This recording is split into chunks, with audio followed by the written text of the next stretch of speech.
بسم اللہ الرحمن الرحیم۔ السلام علیکم۔ آج کی ہماری کہانی ہے ماں سے محبت کا عجیب واقعہ۔ سعودی عرب کی ایک عدالت میں ایک مقدمے کا فیصلہ سنایا گیا اور قاضی خود رونے لگا۔ ساتھ میں جتنے لوگ موجود تھے سب کی آنکھیں بھیگ گئیں۔ آئیے دیکھتے ہیں مقدمہ کیا تھا۔ یہ واقعہ ایک شخص کا ہے جو ایک گاؤں میں رہتا تھا۔ اس کی 90 سال کی بوڑھی ماں تھی جو اس کے لیے اس کی کل کائنات تھی۔ یہ شخص بھی بوڑھا ہو چکا تھا اور غربت میں دن بسر ہو رہے تھے۔ یہ اپنی ماں کی دن رات دیکھ بھال کرتا اور ماں کو بھی اس بیٹے سے بہت زیادہ محبت تھی اور وہ صبح شام اس کے لیے دعائیں کرتے نہ تھکتی۔ یہ شخص اپنی ماں کی خدمت میں سکون اور آخرت کا اچھا گھر دیکھتا تھا۔ سب کچھ ٹھیک جا رہا تھا کہ دوسرا بیٹا جو شہر میں رہتا تھا وہ اپنی ماں کو لینے آ گیا اور اس کا مطالبہ تھا کہ اتنا عرصہ تم نے ماں کو رکھا، اب میں اپنے پاس رکھوں گا۔ اس شخص کے لیے یہ ایسا تھا کہ جیسے کسی نے جان سے بڑھ کر کچھ مانگ لیا ہو۔ اسے اپنی دنیا اندھیر ہوتی نظر آ رہی تھی۔ اس نے بھائی کو بہت سمجھایا کہ میں ماں کے بنا نہیں رہ سکتا، پر اس نے بات نہ مانی اور ضد پہ اڑا رہا اور یہ معاملہ پنچایت پر حل نہ ہونے پر عدالت تک پہنچ گیا۔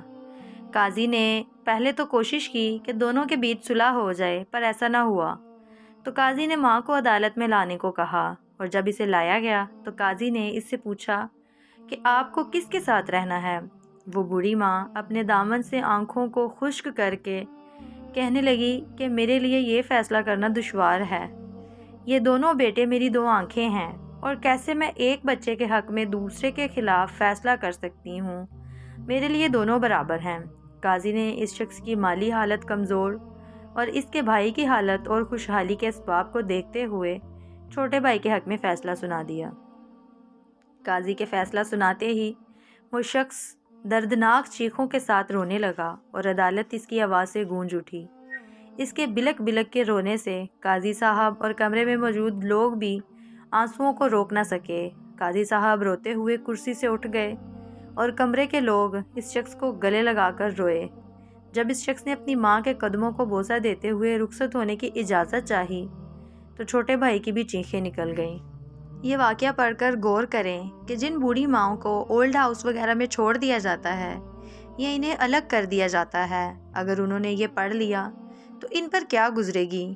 اپنی ماں کو فراموش کر کے بیوی کی ہر جائز و ناجائز حکم کی فرما برداری کرنے والے اسے پڑھیں اور غور کریں کہ مائیں اللہ کی عطا کردہ کتنی بڑی نعمت ہیں جن کو وہ فراموش کر رہے ہیں۔ خوش نصیب ہے وہ شخص جس کی ماں اور باپ زندہ ہیں اور اسے خبر ہے کہ یہ کتنی بڑی نعمت ہے میرے پاس موجود ہے۔ دعا ہے اللہ پاک ہم سب کو باعمل مسلمان بنائے، آمین۔